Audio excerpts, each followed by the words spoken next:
윤석열 대통령의 탄핵 청원이 오늘 오전 10시 반을 기해 동의자 수 100만을 기록했습니다. 5시 기준으로 현재는 102만인데요.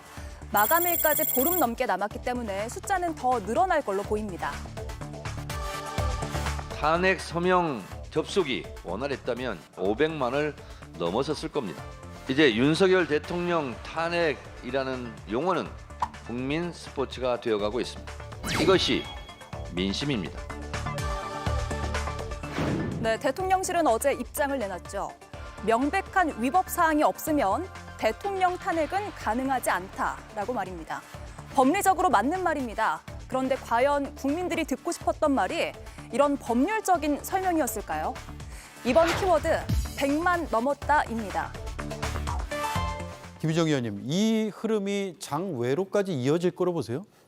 이미 주말마다 여러 가지 집회가 진행이 되고 있지 않습니까? 특히 최혜병 특검법 수용하라는 촉구 집회도 계속해서 열리고 있는 마당이니까 저는 얼마든지 이 장외에서 이런 국민의 여론이 더 이제 그 가속도가 붙어서 집회에 참여하는 인원도 늘어날 수 있다고 생각을 하는데요.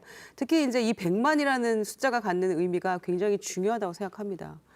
이게 이제 한 달 동안 청원이 이루어지는데 그 시점이 종료 시점이 7월 20일까지거든요. 그러면은 아마 그 전에 이제 대통령이 제의 요구를 해야 됩니다. 그렇게 되면 저는 더 기하급수적으로 늘어날 것이라고 생각을 하는데 한동훈 대표 후보니까 후보는 뭐라고 얘기를 하냐면 이건 정치인에 대한 인기 투표다 이런 식으로 폄훼를 해요. 그리고 민주당의 권리당원 숫자가 뭐 200만이 넘는다면서 고작 뭐 이 정도냐라고 또 폄훼하는 그런 국민의힘 의원들도 있어요. 그런데 21대 국회에서 국회 청원이 10만 이상의 청원을 했던 케이스가 16개입니다. 그걸 생각하면 100만이라는 숫자는 지금 어마어마하고 앞으로도 십몇일이 남아있다는 점에서 이거야말로 민심이다라는 생각이 들고요. 더군다나 이걸 정말 뼈아프게 생각해야 되는 부분은 이 청원의 숫자가 늘어난다고 해서 그 1시간, 2시간 기다려가면서 또 막 본인 개인 인증까지 해가면서 그 절차를 거쳐서도 청원에 참여를 합니다. 당장 어떻게 뭐가 이루어지는 게 아니에요. 그걸 국민들은 알면서도 민심이 무엇인지 보여주겠다. 이런 심정으로 지금 참여를 하고 있는 거거든요. 이 마음 아프게 생각을 해야 될 부분인데 고작 내놓은 것이 뭐 법적인 그게 없으면 불가능하다 이런 얘기가 고작이라는 것이 참 한심하고요. 이게 대통령이 총선 참패 이후에 저부터 민심에 경청하겠다라는 그 말씀에서 비롯된 태도인지 제가 반문하고 싶고요. 아마 7월 20일까지 계속해서 늘어나지 않을까 폭발적으로. 정말 저도 이 숫자가 기대가 됩니다. 네. 오신환 의원님 지난번 이제 출연하셔서 또 이 입장을 좀 밝혀주시긴 했는데 지금 당내에서 여러 이야기가 나오고 있거든요. 좀 전에 얘기를 해주셨지만 민주당의 일부 지지자층에서 주도하고 있는 거 아니냐 이런 의구심도 가지고 있는 것 같아요. 네, 그렇지는 않고요. 뭐 저게 또 하나의 음모설로 뭐 일부 뭐 누가 그런 얘기를 했는지 모르겠지만 뭐. 저 국민들의 민심이라고 저는 생각합니다. 예, 저를 무겁고 엄중하게 받아들여야 된다. 그거는 이제 정부도 마찬가지고요. 대통령도 그렇게 받아들여야 된다고 생각하고요.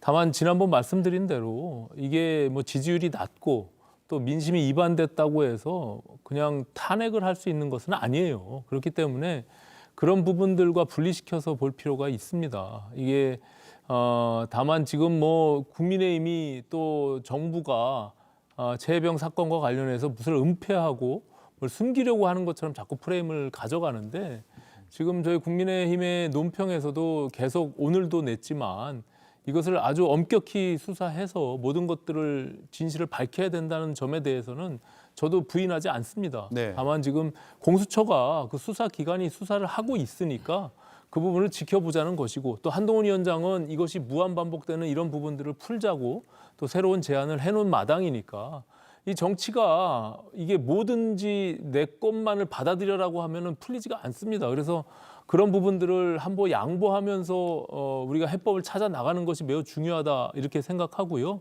네. 문재인 정부 때 당시에는 청와대 청원 사이트가 있었잖아요.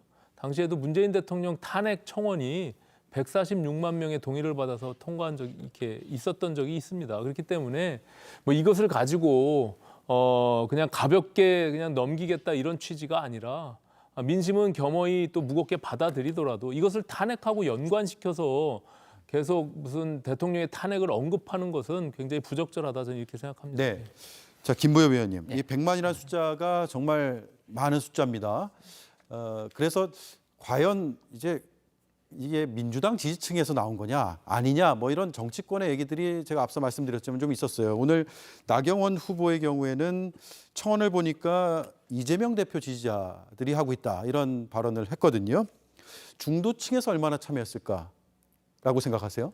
그거를 파악할 수 있는 방법이 없죠. 없죠. 그런데 진보인지 중도인지 이게 중요할까? 저는 생각을 먼저 해보게 되고요.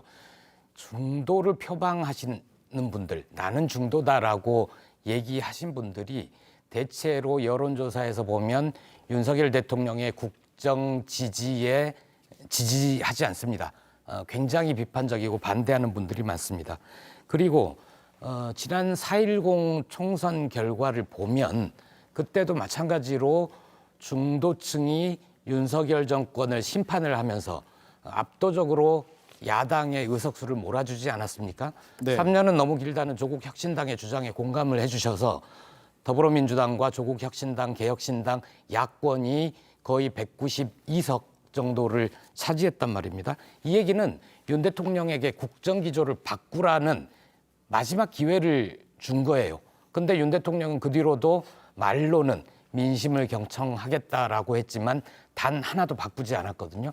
그래서 그때 야권에 투표를 했던 분들이 대체로 이번 청원에 국민청원에 더 이상 안 되겠다. 윤석열 대통령을 탄핵하겠다는 그 청원에 난 동의한다. 이렇게 참여해주고 있다고 봅니다. 네. 자, 마지막으로 전성균 의원께 여쭙고 네. 넘어갈게요. 조응천 개혁신당 총괄특보단장이 이런 얘기를 했습니다. 정치 성향 혹은 지지 정당이 어디인지까지 물어서 표시하는 게 맞지 않을까? 이거 당내에서 이런 의견들이 많습니까? 조응천 의원님께서 한 인터뷰에서 말씀하신 건데 사실 윤석열 대통령께서 너무 못하시기 때문에 지금까지 이 100만이라는 숫자는 앞으로 더 이제 늘어날 텐데 다만 조응천 의원님께서 그렇게 인터뷰하신 이유가 결국은 일을 못하는 것과 탄핵은 좀 다른 개념이기 때문에 네. 그 100만이라는 숫자도 물론 크지만 다양한 지지 기반을 하고 중도나 이런 사람들 국민들께서 과연 탄핵까지 생각하시는가가 이제 궁금하신 것 같고 네. 하지만 분명한 것은 윤석열 또는 이 정부 또 여당이 그 콘크리트 지지층을 제외하고는 현재 일을 참 못하고 있다라고 생각하는 건 사실인 것 같습니다. 네. 알겠습니다. 다음 이슈로 넘어갈게요.